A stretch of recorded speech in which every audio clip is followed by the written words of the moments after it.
me, Shield Bros. I be Shield Bros 6, and welcome to the History Armada.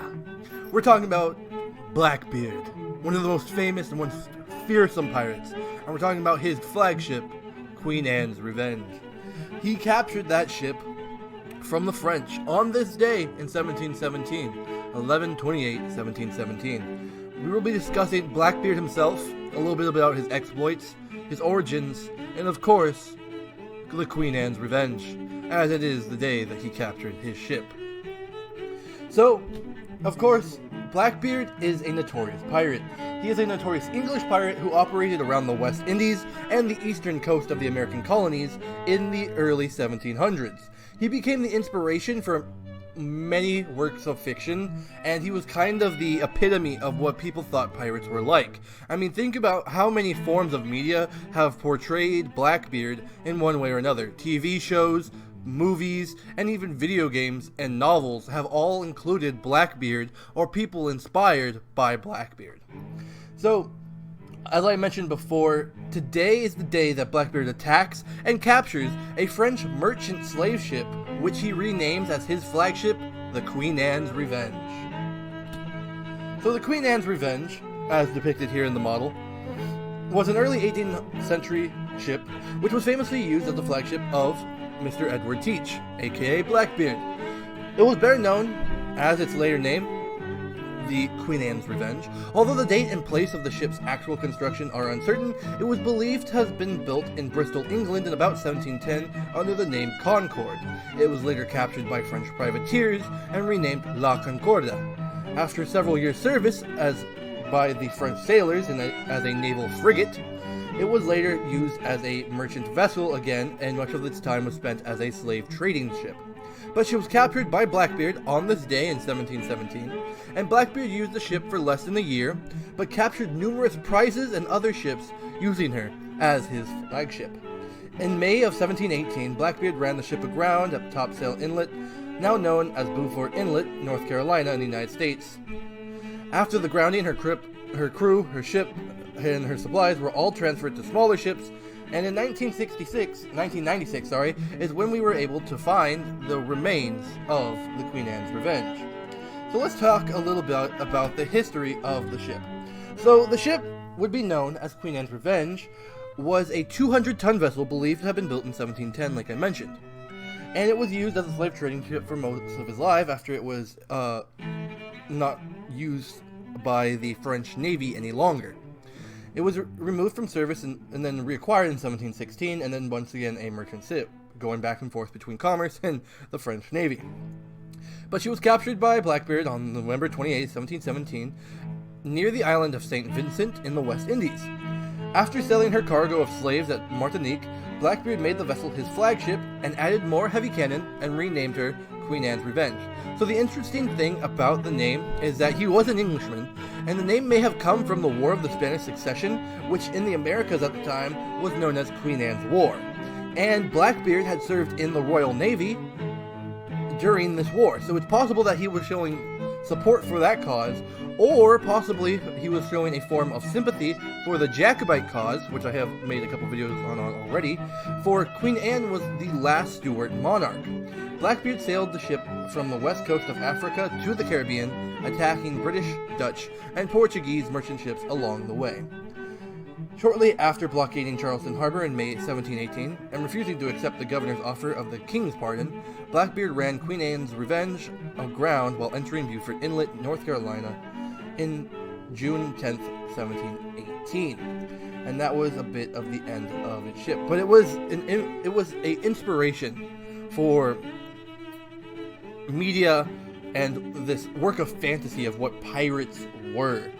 As a deposition given by Mr. David Harriet, the former captain of the sloop Adventure, states, quote, "Thatch's ship, Queen Anne's Revenge, ran aground off the bar of Topsail Inlet, and it was the end of one of the most magical ships," end quote. He also states that the Adventure ran aground and likewise gunshot, etc., etc.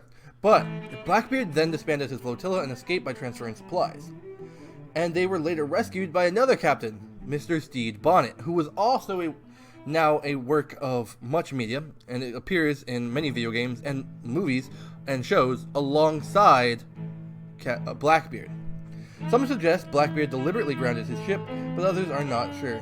However, Blackbeard did return to Pirate City later that same year, and he was later killed in combat in November 1718. So the ship that he sailed, the Queen Anne's Revenge, was a frigate class. It could hold up to 200 tons. Its length was about 103 feet, its beam was 24.6 feet, and it was fully rigged. It could hold up to 300 men in the service of Blackbeard, and its armament is alleged to be 40 cannons, but only 30 were actually found at the wreckage of the ship.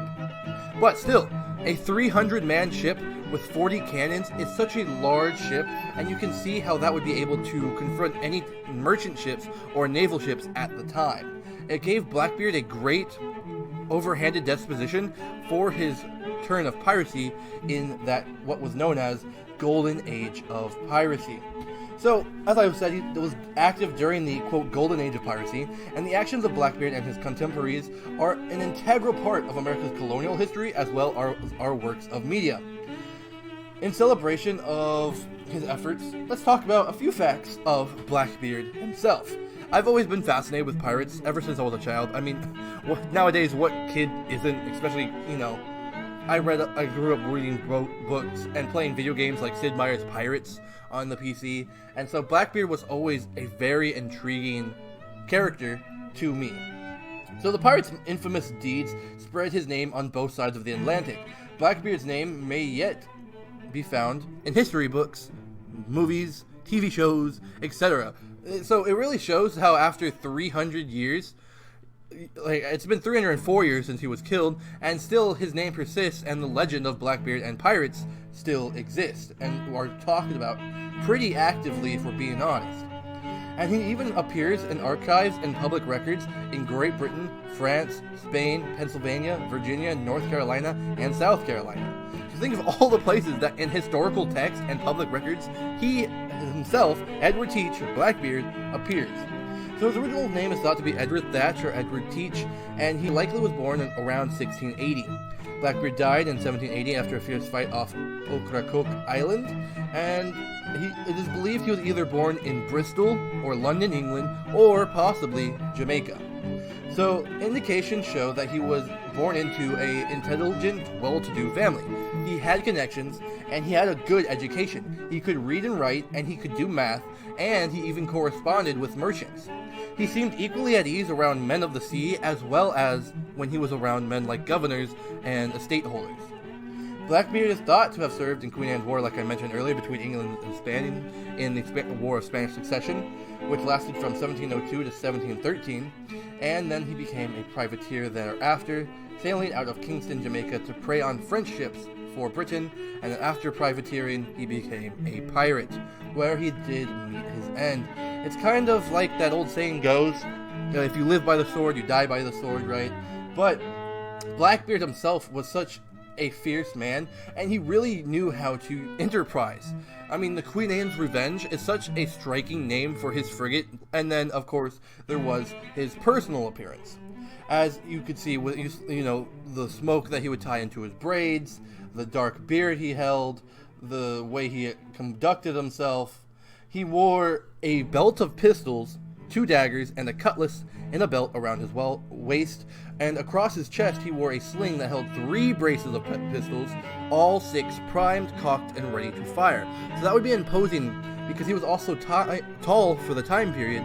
So for this tall man to walk onto your deck with a long black beard, and before the beard he would tie his beard into pigtails and tie them with colored ribbons and twist some braids into his ears where he would light them and let the smoke bellow. So this tall man with dark beard with these hemp cords billowing smoke around him walks up, sword, pistol, 6 pistols, dagger, and he just carries himself like that. So it's obvious and quite understandable how this man would demand such effects to his contemporaries at the time, and how he would have such an imposing effect upon those that he engaged with. He was eventually defeated, like I said, at Ocracoke Inlet, and even there's an anchorage that is still known as Teach's Hole. and Blackbeard victimized ships from the Caribbean all the way to New England until he was eventually defeated by Lieutenant Robert Maynard, who confronted Blackbeard upon his ship in November 22nd, 1718. So about a year and a month later, no, actually almost a year to the date later, after he captured the Queen Anne's Revenge. So thank you so much for watching. I hope you enjoyed as we talk about the anniversary of Blackbeard capturing the Queen Anne's Revenge. I hope you learned a little bit about something about Edward Thatch, Captain Blackbeard, and of course about the Queen Anne's Revenge. If you did enjoy, make sure you hit that like and subscribe button for me. And if you want to support me further, check out the links in the description of the video, such as my CD keys link, my Humble Bundle link, and my other links there. Other than that though, if you have any comments, suggestions, concerns, anything at all, leave that in the comment section down below for me. I do read all the comments. And as always, I'm Shieldbro6 for the History Armada, and I'll catch y'all next time. Thanks for watching. Arrgh.